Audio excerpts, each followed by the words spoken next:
Hello all of you wonderful people, Jules here for WhatCulture.com. And I don't know if you've ever watched Breaking the Magician's Code before on TV, but we're kind of going to do the same thing today, but within the wrestling industry. Now, normally I would just don a mask and use a voice-altering feature to disguise myself through fear of reprisal, but to be honest, A, the business is more exposed than a nudist beach, and B, the WWE already hates us, so in for a penny, in for a devaluing pound and all that guff.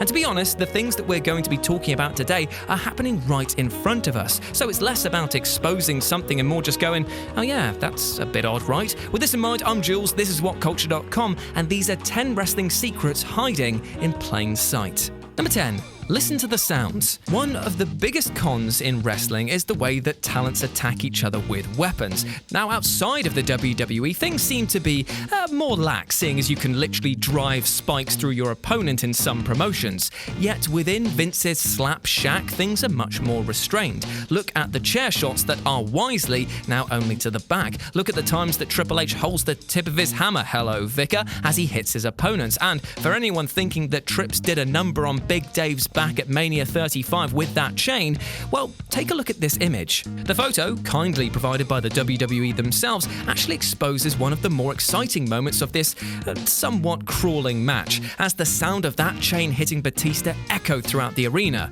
Or at least that's what you'd think until you saw this image, because clearly Trips is hitting the announce table and not Dave's rippling back muscles.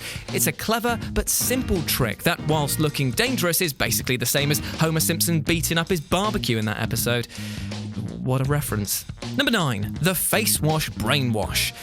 So if you've not heard of it, you should definitely go and check out the YouTube channel Pro Wrestling Cinema, who recently put up a brilliant slow-mo highlights package of GCW's Spring Break. It's just over 20 minutes of pure bliss, showing how much actual graft has to go into each and every move.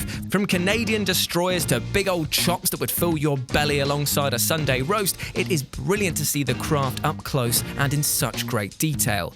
However, it's also a bit of a shame, as it actually is one that exposes one of the best moves of Shinjiro Otani, aka his much imitated face wash spot. Usually this is a brilliant bit of foot in mouth not seen outside of an Adam Wilborn video, but here, well, it's rather the shoulder that takes a bit of cleaning rather than his opponent's mug. Number 8. Red flag. If there's one thing that you can say about Ric Flair, apart from the fact that he's one of the greatest wrestlers ever to have laced boots, it's that he was not a subtle man. His hair was so bright that you needed sunglasses to look at, and his tan was set to, well, brisket, not to mention his promo delivery and in-ring stylings. Therefore, is it any surprise and also not at all a shock to learn that Flair often let us know that he was going to win or lose based on his choice of ring attire? I know it sounds mad, but it's true, and dusty old scribe legend that is Michael Sidgwick went back through tons of Flair's important pay-per-view matches and noticed that if he was taking the big L, then he would wear red ring gear, and if he was going over like Rover, he'd sport the Royal Victory blue. Now, why he'd advertise this fact to the audience once they're in the know is anyone's guess, and no one has actually been able to get a real answer out of him. But all you need to know is that he does it, and it's blatantly obvious once you've clocked it. Number 7. The giveaway. This doesn't get said enough, but come on, let's praise the good old wrestling referee. They have got a tough old time of it, haven't they? For one, they have to act like they're made of paper if they so much as get a glancing blow to the air around them and stay down for absolutely ages, but they also have to pretend like they've got the IQ of a sponge, while at the same time secretly making sure that the match is going to plan, feeding wrestlers info, making sure that things are in the right place, and notifying people in the back if a talent is actually hurt. It's a tough balancing act to keep your eye on the ball, and it's the eyes that actually give away one of wrestling's biggest secrets. If you watch, you'll see that more often than not, referees aren't actually watching the shoulders of the wrestler when counting the pin or sliding in to start counting. This is because they're watching the eyes of the talent. If the wrestler stares back at the referee, this signals the continuation of the match. When their eyes stare off into the distance, that's your finish, which is brilliant, but oh so strange once you notice it. After all, it's the shoulders that they should be looking at, right? Number 6. The leg slap. We all know how it feels to recoil at the sound of a devastating super kick, and it can range from a wincingly high-pitched one to an almost dull thud of a gunshot, depending on who is swinging that big boot around. Yet, in real life, and I don't suggest that you try this unless you are bigger than your opponent and can run faster than the police, is that kicking people in the head doesn't actually make that type of sound. So where does it come from? Well, it turns out that it's not so much of an impact on the face and more an impact on the executing talent's thigh.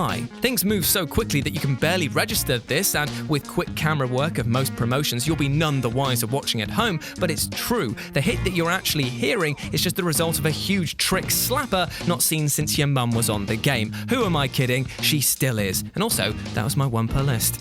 Number 5, the boo-boo face. Now this one might seem strange, but looking back at Mania 35's women tag title match, there was a clear indication of the dissatisfaction bubbling under the surface of Sasha Banks and Bayley as they made their entrances.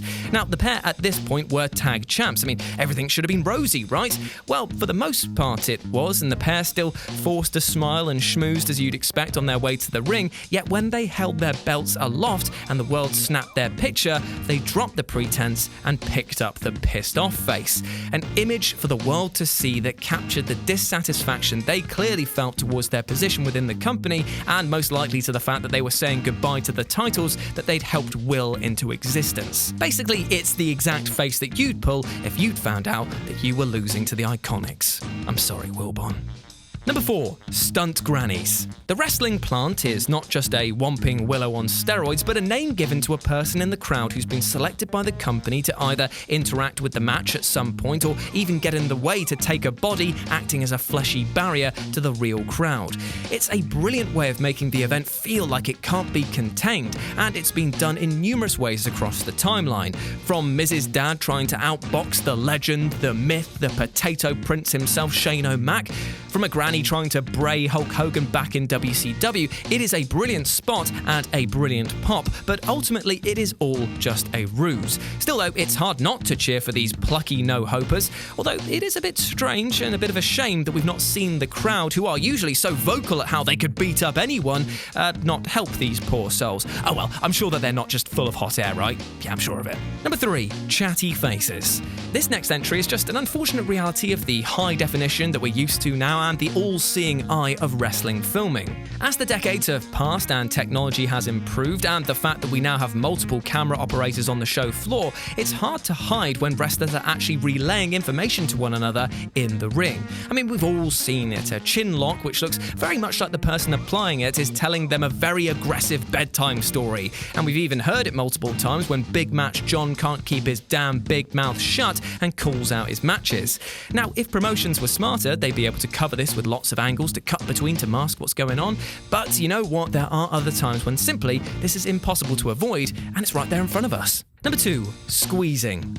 Back to the boys in black and white again, as have you ever noticed just how caring and tender referees are in their matches? And I'm not just talking about the fact that if any of them actually tried to hurt the talents, they'd be turned inside out, but how after big spots they always slide over and gently squeeze each wrestler. Isn't that nice? Kind of like your nan making you a cup of tea and asking if you'd like a biscuit. However, it's obviously because the refs can't just shout, "Oh my god, are you okay?" as having to get a response from the talent would ruin the illusion. So instead they use a quick squeeze to initiate the performer to squeeze back. If they don't press back, then there is a real-life problem. But if they do, it's all good and we're ready for some more violence. And number 1, Vince McMahon's temper. Jim Ross and Jerry Lawler were, of course, the perfect double act. The pearl-clutching moral compass and the pearl necklace-pouring commentary team of the WWF's white-hot attitude era. The presentation was so authentic and free-flowing and allowed audiences to immerse themselves in the pair's believable friendship.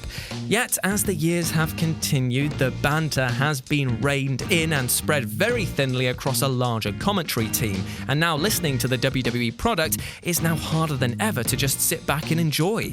However, it's the silences that you need to pay attention to, as when you can't hear anything, that means one thing. No, not that the match is boring, although who knows, it might actually be, but that Vince McMahon is usually blowing his bloody lid. Through interviews and shoots, we've learned from the likes of Mick Foley and others that Vinnie Mac bleeds right through that headset when things aren't going right, and I can only imagine that the fury of his words would be enough to silence anyone. Therefore, if you notice any lulls in the commentary, someone's in trouble. And when you notice it, oh, it's delicious. And there we go, those were 10 wrestling secrets that were hiding in plain sight. I hope you enjoyed it, and let me know down below if you've got any more comments or what you would have put on this list. Have you noticed anything that I've missed out? Then just drop it down in the comment section below. But before we go, you know what should never be hiding is you big old ledge. Be kind to yourself, both physically and mentally, because bloody hell, you deserve it. Whatever you're getting up to, whatever you do in your walk of life, as long as it's not illegal, I hope you are doing well, my friend. Just from me to you. As always, I've been Jules. You can follow me at RetroJ with a 0 over on Twitter. You have been awesome. Never forget that. And I'll speak to you soon. Bye.